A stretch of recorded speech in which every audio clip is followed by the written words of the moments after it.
Hello, my name is Guy Wallace. I'm sorry, but your SMEs don't know what they're talking about. Literally. According to the research, in traditional task analysis, experts miss up to 70% of what a novice needs to perform. An alternative to your analysis approach might be cognitive task analysis. Cognitive task analysis has been explored by Dr. Richard E. Clark, Dick Clark, at the University of Southern California and the Center for Cognitive Technologies. I would recommend that you investigate their research findings for adapting to your situation. They use cognitive task analysis to capture expert knowledge and skills for research and for instructional design. Cognitive task analysis extends traditional task analysis and captures information about both the overt observable behaviors and the covert cognitive behaviors to form an integrated whole, a complete picture of what a novice needs in order to perform.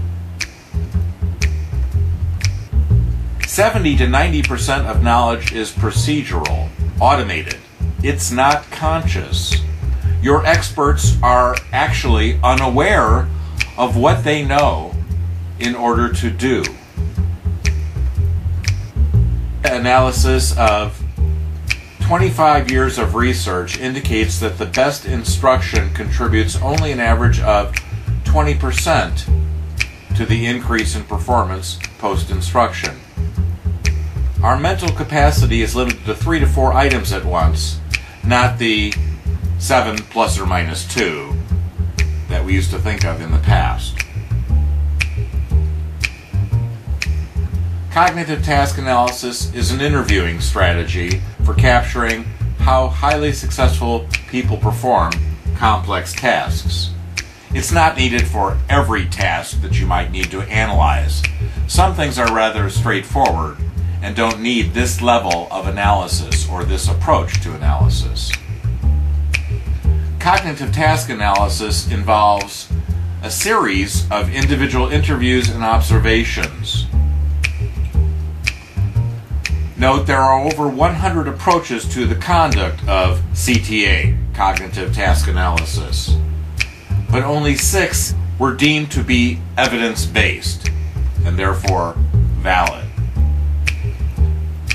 Another alternative for your consideration is the group process approach to analysis. I've been doing this myself since the late 1970s. In November 1984, NSPI, now ISPI's, Performance Improvement Journal, PIJ, published an article by myself and my 2 business partners on using a group process to create models and matrices. When you're confronted with the difficult task of identifying all of the critical components of knowledge and skills required for your various training target audiences, the group process has been proven by myself and many others on my staff and those that I have trained over the last few decades to really work, to really pull out those key pieces of knowledge and skills. The research shows us that the typical expert only knows about 30% of what it really takes to do the job. The other 70% is automated or non-conscious. But the research also shows us that every expert knows a different 30%.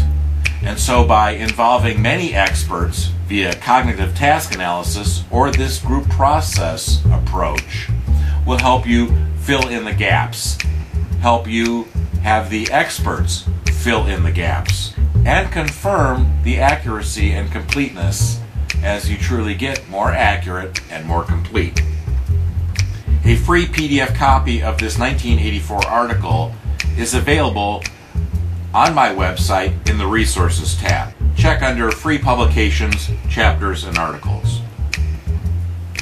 Whereas cognitive task analysis is a series of individual interviews and observations, the group process approach compresses all of that into a group interview.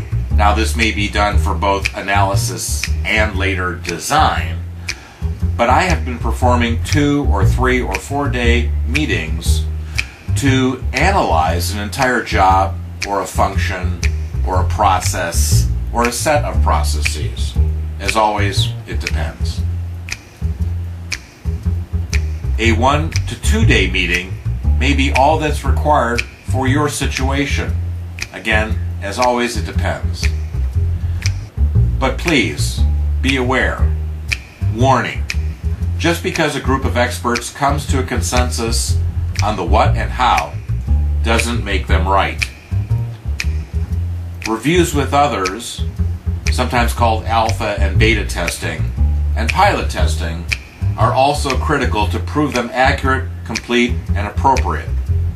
And just because you can assess this, a level 2 evaluation in instructional design, doesn't mean that you'll achieve level 3 transfer. There are many other variables besides what the learner learned in the context of a learning environment and achieved mastery as demonstrated by level 2 evaluations. Perhaps what they learned wasn't authentic in the first place and won't transfer for that reason. Perhaps management will resist the learner coming back to the job with new knowledge and skills that the managers themselves are unaware of, uncomfortable with, and therefore will wish that the learner go back to the old way of doing things because they know how to manage that. My instructional systems design methodologies are a subset of my performance improvement methodologies. The analysis is very similar, but in the case of performance improvement methodologies, expands beyond the knowledge and skill enablers of performance. I have both EPI and PAC processes. EPI, the human performance technology or performance improvement methodologies, is all about enterprise process performance improvement, and there's 2 stages to that. My PAC processes are my instructional systems design, and they as well have 2 stages. All 4 stages of these 2 methodology sets have a focused effort, a phase, a cycle that focuses on analysis of the performance requirements and the enablers. Both methodology sets in the actual development of performance improvement interventions or instruction both have a pilot test component. In the group process analysis method, we use master performers, other subject matter experts, sometimes novice performers, and sometimes management and supervisory personnel. Facilitation in a group process is really key. It's critical. I have 12 general rules or guidelines for facilitators of the PAC processes. These are documented in many books and articles that I've published and are freely available on my website or as part of books that are now available as paperbacks and Kindles. This was all covered initially in a book published in 1999 that had been under development for almost 15 years at that point. It's available as a 410-page hardbound book, a paperback, or if you prefer, a free PDF that you can print out yourself or simply review online at my website in the Resources tab.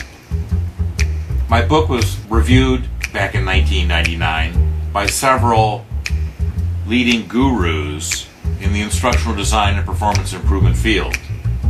The late Gary Rumler reviewed my book in 1999. In fact, he didn't like the cover of the book that I had and redesigned it, and the cover that you see is the cover that he designed. In 2002, this book was a recipient of an ISPI Award of Excellence in Instructional Communications.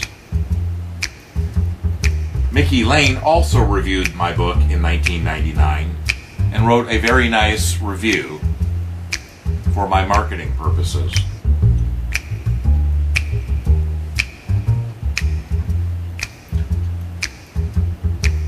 Lean ISD and several other books were reconfigured in 2011 into this packed six-pack, which also extends into EPI as well in the final book of the series. My book on analysis of performance competence requirements addresses the group process analysis methodology. I also offer formal workshops and less formal coaching sessions, and I've been doing this with my own staff since 1982 and developing the staffs of my clients since 1983. Reviews from some of the people who have been through these workshops include this one from Barb from back in the late 90s.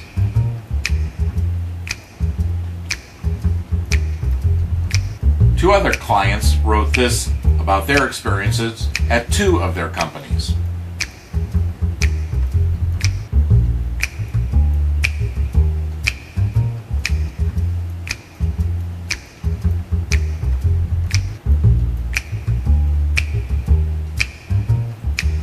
These workshops and coaching sessions can run between 1 and 5 days in length and can be combined with other content addressing the design of a curriculum architecture and learning paths and the design of instructional solutions along with the analysis that feeds those design efforts. My background can be reviewed on my website at epic.biz. My list of clients and the number of projects and a brief overview of each of the projects I've done with these clients can also be reviewed at my website, epic.biz.